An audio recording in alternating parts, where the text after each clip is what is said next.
Every year, thousands of people observe strange phenomena in the sky.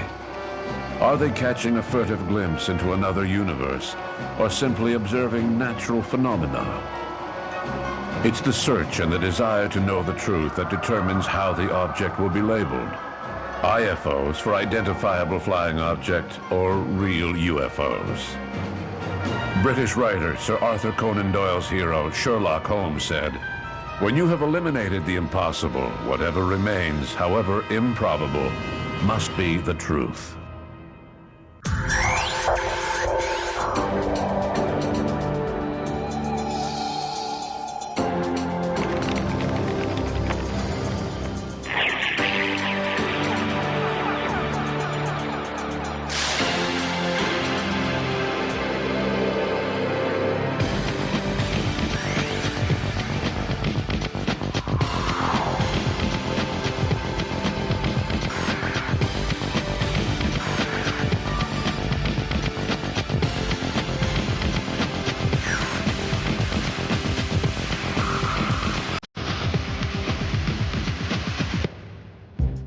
Discussions on the nature of UFOs remain extremely polarized between those who support the extraterrestrial theory and those who oppose it. This polarization is putting up a wall in debates and preventing the examination of further possibilities. In 1997, at the invitation of American billionaire Lawrence Rockefeller, well-known scientists gathered in Pocantico, New Jersey, to discuss UFOs. It was the first time since 1969, when the Air Force dropped its investigation into the matter, that a panel of scientists had gotten together to discuss UFOs. Led by astrophysicist Peter Sturrock, these discussions brought the strange sightings to the academic forefront.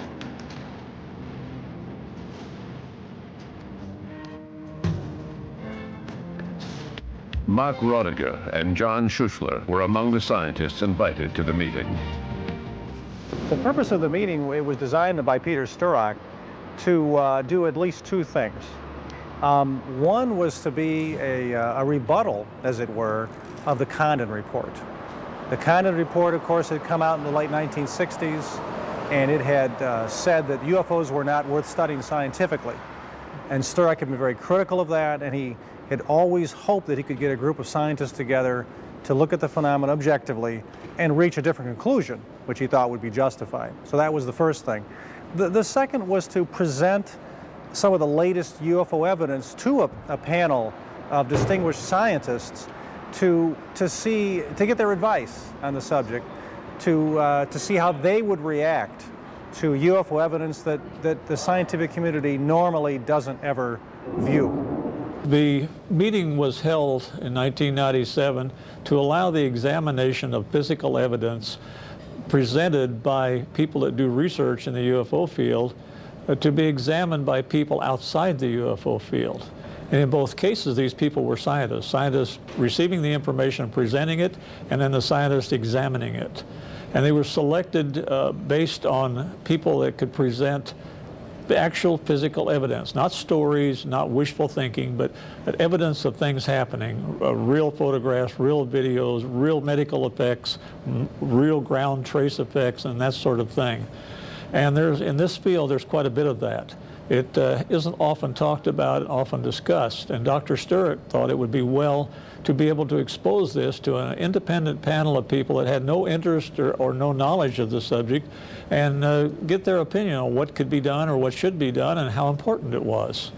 So that was the reason we met. There wasn't anything amazing in the reports from the panel. I think the evidence was solid, of course. I was there and presented some of it. I think it was evidence that the phenomenon is anomalous, but there wasn't anything so compelling that, you know, we would read the report and say, oh, why, this is astounding evidence. Why, you know, this really shows that this UFO phenomena is unearthly, or alien, or can't be explained by science, absolutely. You know, no, it was just good, solid UFO evidence.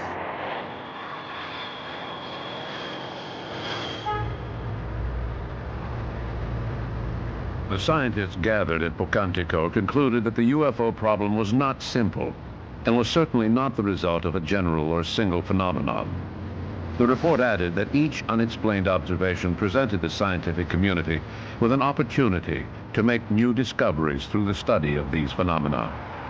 However, out in the field, the main difficulty in studying UFOs is learning how to pinpoint what's relevant.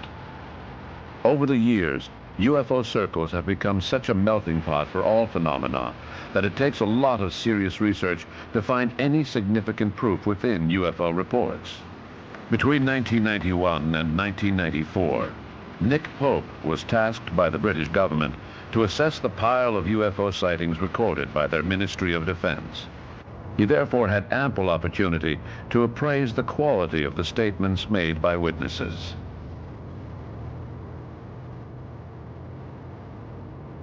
I think it's quite clear that 90 or 95% of UFO sightings are either misidentifications of something quite ordinary, but perhaps seen in unusual viewing conditions, or by a witness who is not familiar with the particular object or phenomenon. But there are these hardcore of cases, and there has been, right from the beginning of our official investigations in this. And this is as true for the Americans with Project Blue Book as it is for the British. There are these sightings that we can't explain. Good quality sightings. I'm not talking about cases where we have insufficient data. I'm talking about the sorts of cases where we have, say, police or military witnesses or pilots, say, who are seeing solid structured craft. I'm talking about the cases where things are tracked on radar. I'm talking about cases where Air Force jets have been scrambled to try and intercept these things, and where perhaps we have good photographic or video evidence that has been properly analysed and enhanced. These sorts of cases. And when looking at these cases, I am quite favourably disposed to the extraterrestrial hypothesis, because when I've eliminated everything else, that seems to be a very real possibility. Can I prove it? No, I can't. We do not have proof. But in my mind, we do have good evidence. UFO sightings are an undeniable fact, proven by the thousands of statements and recordings that have been submitted. These sightings happen. Explaining them is another thing. Making a broad statement that they're all false or they're all true based on a single explanation seems rather simplistic to me. The truth of the matter remains to be seen. It's true that most cases are false alarms. In our work, we have proven that most cases are the result of an honest error made by the observer, while now and then we see cases where the error was made intentionally or designed as a hoax. In actual fact, what happens most of the time is that a person comes face to face with something that they do not understand. And they contact the police in the hopes of getting an answer to the mystery. Of all the sightings that are reported, practically none of them turns out to be a hoax. I would say maybe one hoax per 1,000 cases reported. But for all of the other cases reported, there is no reason why there needs to be one single explanation. The proof is the fact that we're discovering new things every day, like sprites in the upper atmosphere, which we discovered a few years ago. They might explain some of the strange lights seen by aircraft in the sky. So there's certainly a whole gamut of explanation. The extraterrestrial theory is simply a projection based on a desire to believe, and for good reason. If we take a look at aviation files and radar data which seem to show objects displaying intelligent behavior, we're very tempted to believe just that. In actual fact, it's only one possible explanation. Unfortunately, ufologists usually have nothing more to go on than statements made by witnesses. How valuable are these statements really? Rationalists tend to discard them under the pretext that a statement alone has no inherent value. We must exercise caution in considering these statements, but they are still a valuable source of information. If statements people make are truly of no value, then we might as well shut down the court system. Critics like to point out that when it comes to witnessing a UFO phenomenon, most people are not used to observing phenomena in the sky, even police officers and pilots. Il y a un argument qu'on oppose tout le temps à l'histoire des ovnis, c'est effectivement notamment Arguments are always being raised against UFO stories, usually by rationalists, because there's a difference between scientists who work as researchers and rationalists who adamantly oppose any stories of UFOs. Their argument is that astronomers don't see UFOs. If all these things were flying around in the sky, then scientists, especially astronomers, would see them. The problem is that astronomers spot UFOs the same way as everyone else. We know that for a fact. Peter Sturrock, an astrophysicist from Stanford University, did a study back in 1977 which showed just that. Another study showed that 5% of UFO observers were astronomers, so they do see things too.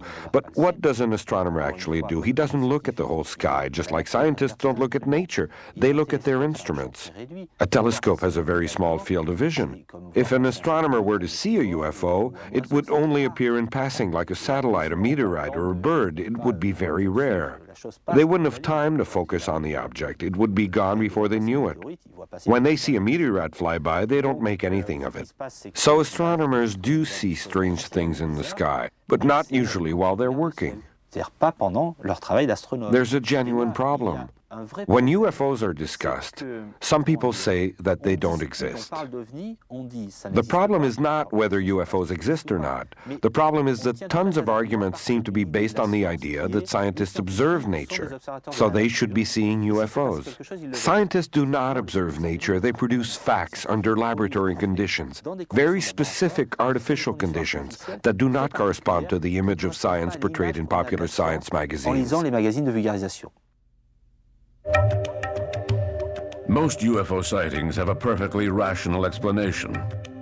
They should not be considered of alien origin until all of the elements involved have been thoroughly analyzed. This analysis stage contains many hidden traps. Although they represent a very small percentage of objects reported, weather balloons can be mistaken for UFOs. Even seasoned observers like civil and military pilots have been fooled by these large silver spheres. Don Ledger, a Canadian civil pilot and co-author of Dark Object, took a keen interest in UFO sightings reported by his colleagues. He is familiar with the most common misinterpretations, like weather balloons, Venus, aircraft, auroras, meteorites, and billow clouds. Normally, getting off track a bit here, usually large scientific balloons, and they are large. Some of these things are 300 feet across. They're filled with helium, and they're carrying scientific packages. We'll get a NOTAM as a pilot. You'll get a NOTAM with your about every 3 months in the mail from Transport Canada, and it's NOTAM that this thing is going to be lifting off from a certain area, usually up north, where the air is more stable and where they're investigating anyway. And these things will go up 80, 90,000 feet. And as they go up, you've probably seen the older pictures of them. They look long and skinny, almost like a baseball bat, and then they start looking like an ice cream or a parachute. But by the time they get to altitude, they balloon right out because the air pressure is less up there. So they turn into this big, oval, shiny thing because of the makeup of the material, you know, the Kevlar or not Kevlar, but the mylar that makes these things up. And can carry up to 4 million cubic feet of helium in there. Right? And they can drift around up in the upper atmospheres for days and days and days, reflecting sunlight. And people will report them, and that's really, they have every right to, because it's quite anomalous looking up there, and it's sparkling away. So they account for some UFO reports and so on. There aren't that many weather balloons. They're launched in northern Quebec. Winds are predominantly from the west, so don't try to tell me that these supposed weather balloons are traveling from north to south. Okay, now that I've made that perfectly clear, let's drop this whole weather balloon business. Skeptics better come up with a better explanation than that, because according to them, weather balloons are everywhere. All UFOs are weather balloons. Observers have more chance of seeing an aircraft since planes are aluminum and may be painted white, so when the sun is low on the horizon, it can reflect off the cabin. The wings can't be seen, just a fine white line in the sky, so since the object is far away and can't be heard, it can be mistaken for a UFO. Venus is also a possibility. Most people in Quebec travel between Montreal and Quebec City. So they travel east-west on highways 10, 20, and 40, which means they may spot Venus setting in the west. If you see Venus setting in the north, call me, because it isn't Venus. Of all the planets, Venus is the one that is most often mistaken for a UFO. So what I'm saying is that people may be mistaking aircraft and planets for UFOs. That's true, but it's time they stop trying to tell us that people are seeing weather balloons. In the spring of 2002, a Montreal businessman filmed a curious sight in the sky. It was very early in the morning, and the object showed up clearly against the morning sky. Upon analysis, it was discovered that the object was nothing more than a mail plane arriving at the local airport. At times, the source of confusion is much more simple. Officer Nelson Jean with the Quebec Provincial Police recalls a UFO sighting recorded at his station. At the time, we were responsible for covering Montérégie, Montreal, Laval, the Laurentians, and Lanaudière. As I recall, it happened near Saint-Julie. People called to report colored lights in the sky. When our police officers arrived at the scene, they traced the lights back to a dance club. Someone was either accidentally or intentionally projecting laser beams into the sky, which was leading people in the area to think that they were seeing something from outer space, perhaps a UFO or a signal from extraterrestrials. Other than laser beam projectors, aircraft, and weather balloons, we also need to consider objects entering Earth's atmosphere, orbital debris, which is becoming more and more common. A few years ago, during a similar incident over France, the state police were inundated with calls throughout the country from citizens wishing to report a UFO sighting. At the time, Jean-Jacques Velasco was already heading up the French group CIPRA, which tracks objects entering Earth's atmosphere. It is an agency working for the French National Space Research Center, otherwise known as CNES. We've noticed that these days, a lot of sightings result from debris falling from objects in orbit. This was the case on November 5th, 1990, when we witnessed an amazing display of debris from a Russian rocket. The debris was scattered throughout the skies over Europe, particularly over France.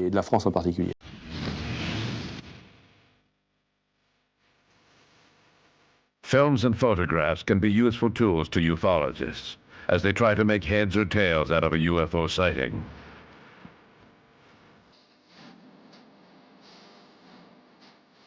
But once again, a visual aid in itself does not constitute proof that UFOs are alien in origin.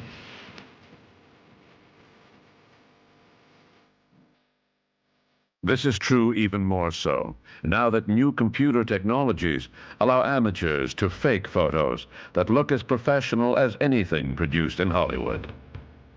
Well, as you know, I'm quite familiar with the field of photography, since I worked as an expert in this area when I was with CNES. I came to the conclusion that it is one of the most disappointing aspects of UFO cases. Why do I think that? Well, first of all, it's the element that evokes the most emotional response and most expectations from the public. We often hear people say, if only we had a good picture of this, we could check into it further. In actual fact, nothing is further from being solid proof than a single photo on its own. That was true even 15 or 20 years ago. Back then, I received funding to study all the tricks involved in photo analysis. We noticed that some people were very clever at faking photos. Nowadays, with computer technology, anyone can use commercial software to touch up photos. I've had a bet for 10 years that no one can produce a photo able to withstand photo analysis tests. There are two types of photographs of so-called UFOs. There are the cases where the witnesses are in a state of panic over something that they saw, and there is little information available. These pictures are typically a small white light against a dark background, or if taken during the day, the object appears as a small dot in the sky, as was the case in Vorep, France a few years ago, when an object was photographed against a clear blue sky. Even using the most powerful tools possible, the information extracted is minimal. Then there are the photos for which more information is provided. At the other extreme, you have fake photos. They don't pop up as often as you might think, but they still seem to be profitable in some countries. When I traveled in certain southern countries, I noticed that books were being sold with fake photos in them. Generally, they're pretty easy to spot. Then there's a majority of cases where an honest error is made. This happens when a person sees something that appears strange to them, and they take a picture of it only to discover later that it was simply the aurora borealis or some other uneventful occurrence. There are also cases where something odd happens in the camera when a picture is taken. Cases of optical phenomena or cases where something is on the film. I once saw a photo that had me stumped for the longest time until I analyzed the film under a microscope. As far as misinterpretations go with respect to photos or home movies, a lot of people mistake reflections for UFOs. Many people use small camcorders these days, which is great for us UFO researchers, since these films provide us with good visual material to analyze. I'll give you a quick trick for figuring out whether or not your photo or film has a reflection on it. You just need to draw an X across your photo. Take a ruler and draw a light line with a pencil from one corner up to the opposite corner. Then do the same with the other two corners.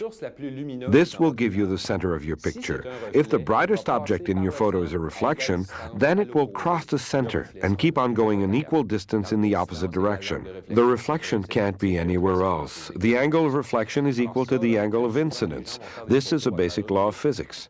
People often take pictures through a window or a glass pane, and cameras also have a protective lens covering, which can create reflections when a picture is being taken, like of a street light or of distant car lights. The photographer doesn't see the sources in his reduced field of vision. A car passes by, shines on the lens, and a small lens-shaped reflection appears on the photo.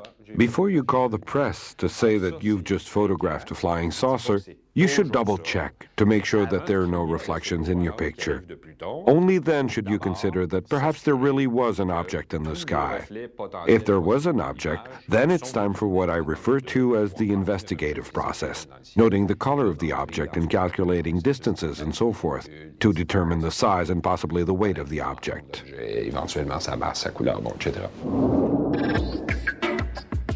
At times, the so-called UFO is nothing more than an unidentified optical object.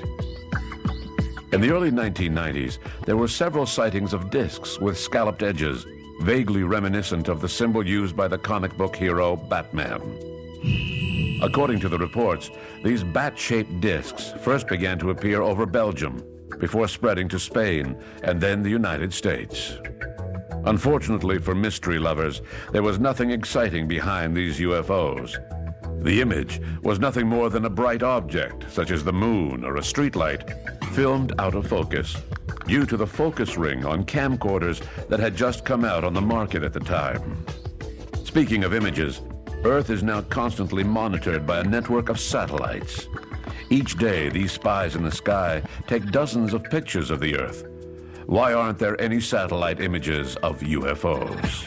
Another mistake that ufologists often make with respect to satellite images is that they think if UFOs are flying around the Earth, we should see one appear on the satellite image now and then. When they say that, they obviously do not realize that remote sensing satellites circle Earth every 90 minutes at an altitude of 500 to 600 miles. If we look at satellite images, all we see is a bunch of tiny dots on a huge surface. Even if an army of 100 huge UFOs landed on Earth within the space of a few hours, it is highly unlikely that they would be detected by any of the dozens of satellites hovering over Earth. As we try to identify the unknown, some UFOs defy explanation. At least, it would seem so at first glance. However, just because we can't correctly label an object doesn't mean we should jump to the conclusion that we're being invaded by aliens. Remember, the term UFO does not necessarily mean an interplanetary craft. Jean-Pierre Farabeau was a research engineer working at a physics lab within France's Polytechnical Institute. A few years ago, he wrote a book about unidentified flying weapons. One possible explanation for UFOs is that they are secret military aircraft. A historian from the CIA even wrote a report claiming that most unexplained UFOs could be attributed to flights by an aircraft referred to as the U-2. Pouvait s'expliquer par les vols d'un avion qui s'appelle le U-2. Well, it's true that some of the U-2's flight plans did coincide with UFO sightings. But in my opinion, this happened in a very small percentage of cases. There's also the fact that the U-2 was flown for the first time in 1955, whereas UFO sightings began to be reported regularly as of 1947.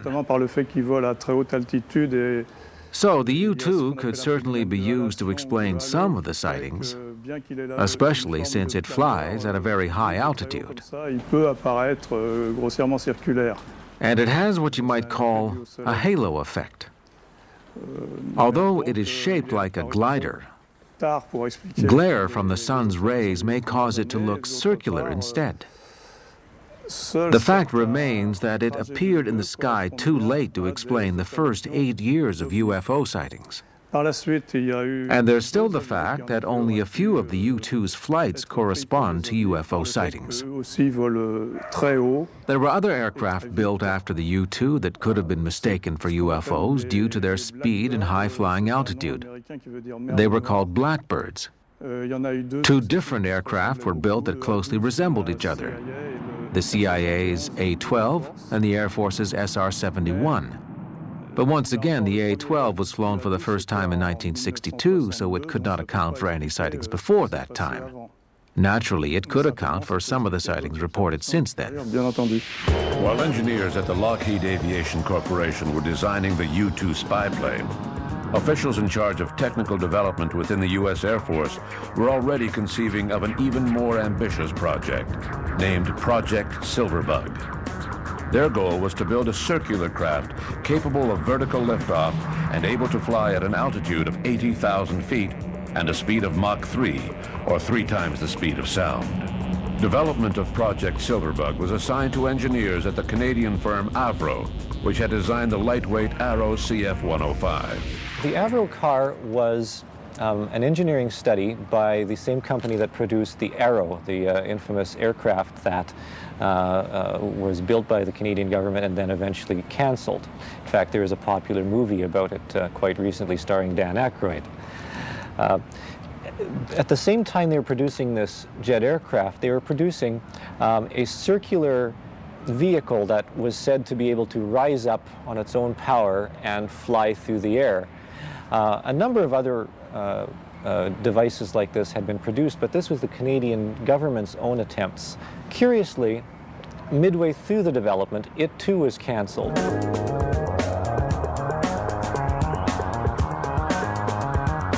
Unable to rise more than a couple of feet off the ground, the Avro car was a failure. Its instability made it dangerous to fly. In 1961, Project Silverbug was terminated, and one of the only 2 models built is now installed on a pedestal in front of the U.S. Army Transport School in Virginia. Could UFO tales have been inspired by test flights of the Avro car or other secret prototypes with an unusual aerodynamic shape, like the YB-49, or perhaps the V-173, nicknamed the Flying Pancake? Or in more recent years, perhaps UFO observers spotted the B-2 stealth bomber or the F-117A fighter, both of which have an unusual shape. According to rumors, recent UFO sightings could be flights of a secret prototype being built in the legendary Area 51, a triangular craft known by the codename Aurora. Les rumeurs sur l'existence d'Aurora ont été. Rumors that the Aurora exists have been spread by a magazine that is generally quite serious in nature, the Aviation Week in Space Technology. An article was published in 1990 in which they stated that there had been more than 40 sightings or telephone confirmations by sources within the military, proving the existence of this aircraft, capable of flying at incredible speeds such as Mach 5 to Mach 8, at extraordinary altitudes, much higher than the blackbirds could fly. Extraordinaire, encore bien plus haut que les blackbirds. I heard a lot about this aircraft. Around 1991, and for a year or two afterwards, we heard reports of what were referred to as skyquakes. They were like earthquakes, but they came from the sky. They came from the Pacific coast over California and headed in the direction of Area 51. They would occur every Thursday morning like clockwork.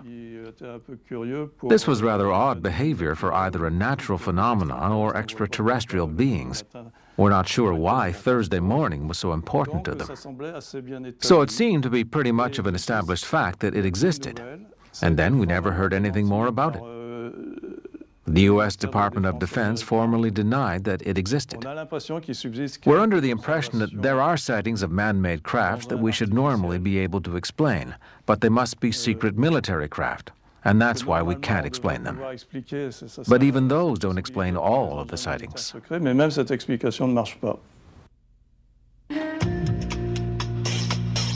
There are other phenomena which might help to explain several UFO reports, but they are more difficult to zero in on. There is a whole field of natural phenomena which are mentioned now and then in scientific papers, but remain mysterious and unexplained. Such is the case for seismic lights, or earthquake lights, as they are sometimes called, lights created by earthquakes.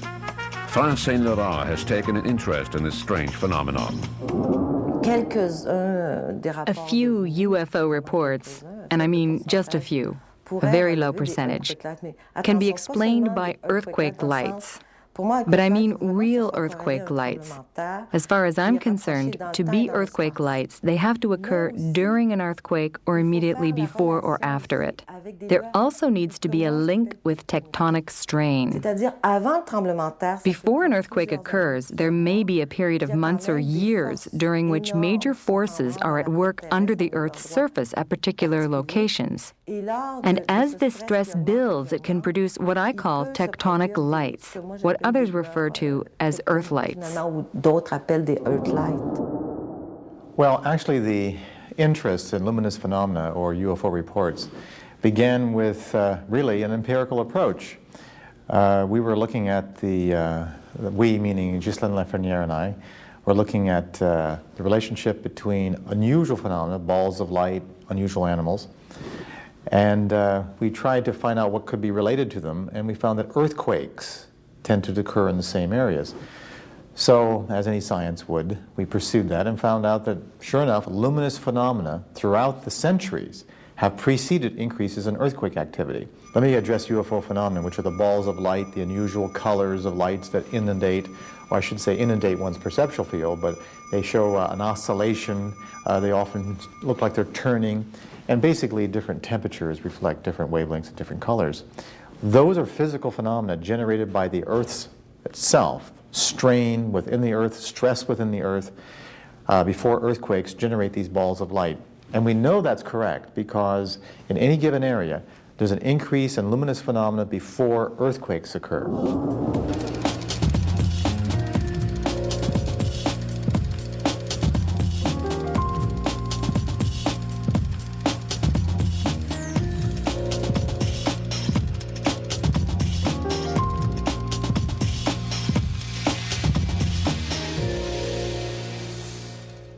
The majority of luminous phenomena are tied to imminent earthquake activity, stress and strain within the Earth. And the reason we know that is that in areas where there's a buildup of water, for example in reservoirs, or when people pump water into an area, for example to bury hazardous fluids, there's increases in earthquakes locally and also an increase in luminous phenomena.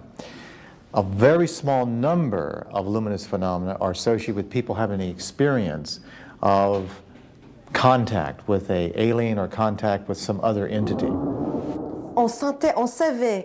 We knew that in order to be seeing what we were seeing, there had to be a very strongly charged electric field producing these luminous displays in the sky. We knew that. Since the 1960s and 1970s, scientists have been trying to discover what causes these Earthlights to appear in the sky. They made some discoveries and came up with a few theories. Some scientists researched the lights in a laboratory setting, but what they often found was that their theories only partially explained what was being observed. There were gaps in their theories, but that doesn't matter. That's just normal. After all, they were just starting to research the phenomenon. Well, one thing we do know is that tectonic strain building up before an earthquake is distributed along earthquake faults, very often along riverbeds or creek beds, on the top of hills, and a variety of unusual phenomena can be generated. Balls of light are simply one. Also, ultrasound can be generated, which very often rats or dogs can hear. Sometimes odd smells are generated. Sometimes if you have a Peltier phenomena, you get a decrease in temperature locally, or sometimes an increase in spontaneous fires. If you happen to be unfortunate enough to walk through these fields, it's going to stimulate your brain directly. And very often, people experience a haunt. And in our research, we find that wherever you have luminous phenomena showing up, so-called UFO flap, you also have an increase of all kinds of other parapsychological phenomena. Haunts, poltergeist reports, basically strange things in general become more frequent, including mundane things like more light bulbs burned out, more alternators in your cars burned out, cars not starting, more anomalous behavior by humans, for example, more suicidal behaviors from protracted depression. These things often occur in clusters.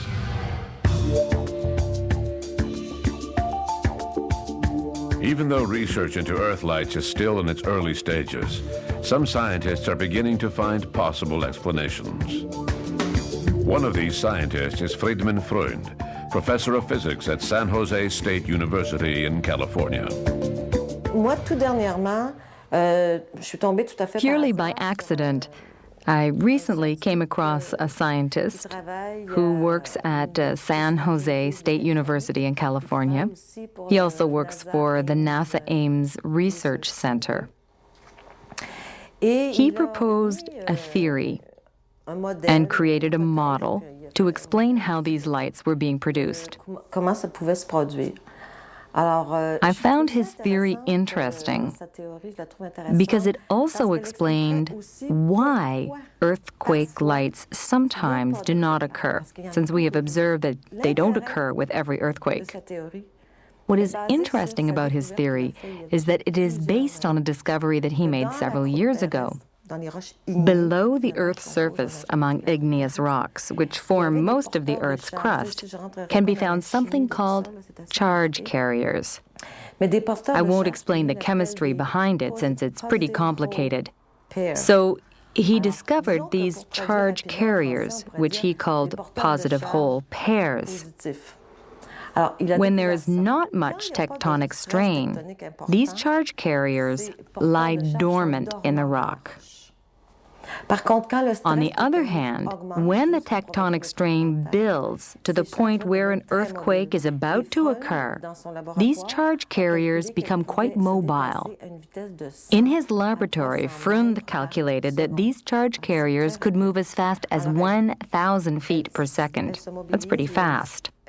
So around the time of an earthquake, we have these charge carriers moving about, spreading throughout the Earth's crust. As these charges move, by definition, each one is a current. In electronics, we call it a hole current. It has a positive charge due to a lack of electrons. When these mobile charges hit the Earth's surface, they generate electromagnetic waves of various wavelengths.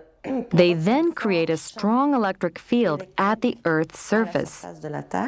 Freund calculated that in an ideal setting, for instance at the top of a mountain, the charge could get as high as 1 million volts per centimeter. That's a pretty powerful electric field. Once this electric field is created, it puts a strain on the air, which is normally an insulator. And the air changes from an insulator to a conductor and produces luminous displays in the sky.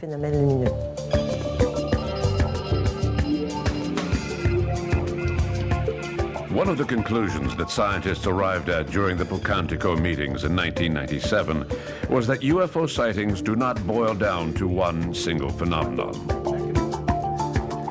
Research by Dr. Michael Persinger at Laurentian University in Sudbury shows that the assessment of these sightings goes beyond a mere "I believe in UFOs" or "I don't believe in UFOs."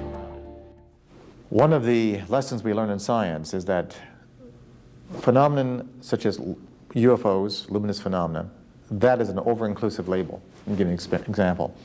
In the late 1800s, the word vapors was used to describe pneumonia, emphysema, tuberculosis, the common cold, and flu as well as cancer. They were all called the vapors because they influence breathing. Now imagine what would have happened if penicillin was developed then and you gave it to people with vapors. Well, only those with pneumonia would have been beneficial, and people would have dismissed penicillin because it did not treat vapors. The problem is the label. It's over-inclusive. And the same thing with the UFO label. It over-includes a lot of strange phenomena. Most of them have very clear natural bases that we know about now, but there's still others we have to be open-minded about. And just because we're open-minded doesn't mean it's never measurable, which means we ultimately can measure it. In the perspective of science, anything is probable. And if we have a phenomenon such as UFOs, or basically luminous phenomena, that's a more appropriate way to describe them, because UFOs is a pejorative label with all kinds of negative connotations. Odd luminous events. Most of them we know from our data analysis, more than 80% are clearly tied to tectonic strain. We're talking about the real ones now, not the misperceptions. Of the remaining 20%, it's hard to tell what the actual natural forces are. And the possibility that there are other phenomena yet to be discovered, including other intelligences, we still must be open-minded to that possibility.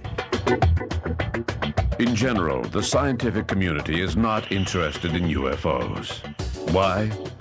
Obviously, there is the ever-present funding problem. What self-respecting financial institution would put its credibility on the line by financing research into UFOs? No funding, no research. But there is a worse problem: prejudice. To most scientists, the logic is quite simple. If UFOs were real, then there would have to be extraterrestrial spaceships. And since interstellar travel is not possible, UFO reports cannot be true. In all research, observation must take precedence over theory. As Robert Leighton, one of the pioneers of modern physics, once said, "If something happens, it's because it's possible for it to happen."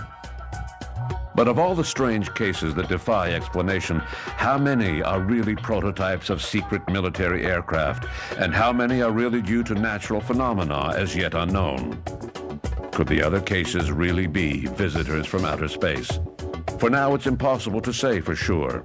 If there's one thing that holds true in the police world, it's that if you want to solve a problem, you must take an interest in it. We noticed that the science community turned its back on the Pocantico report. We weren't too surprised, since they've always had that attitude where this subject is concerned. I recently did an audit on the CNES Research Center, and along the way I met some prominent scientists from the technical field. I won't name any names, but I was stupefied by what some of them had to say. In their minds, the only things that truly exist in the field of science are things that can be created in a laboratory setting. If the great minds of science in all countries think like this, then we're not about to make much headway in the science of observation. The problem with UFOs is that we don't see them in abundance. We can say the same thing about scientific facts. Who has ever seen a scientific fact? If anyone ever has, I'd like to meet them. It's impossible. Scientific facts are charts, diagrams, and things you read about in magazines. You never hear anyone say, look, I just saw a scientific fact. If we take a cloud, for instance, sure, it's a scientific fact, but only because it's been studied. Scientific facts do not appear out of thin air. Apples falling from trees were used to make jam long before they became associated with the law of gravity. Newton had to invent the law of gravity first. By the way, the apple story never even happened.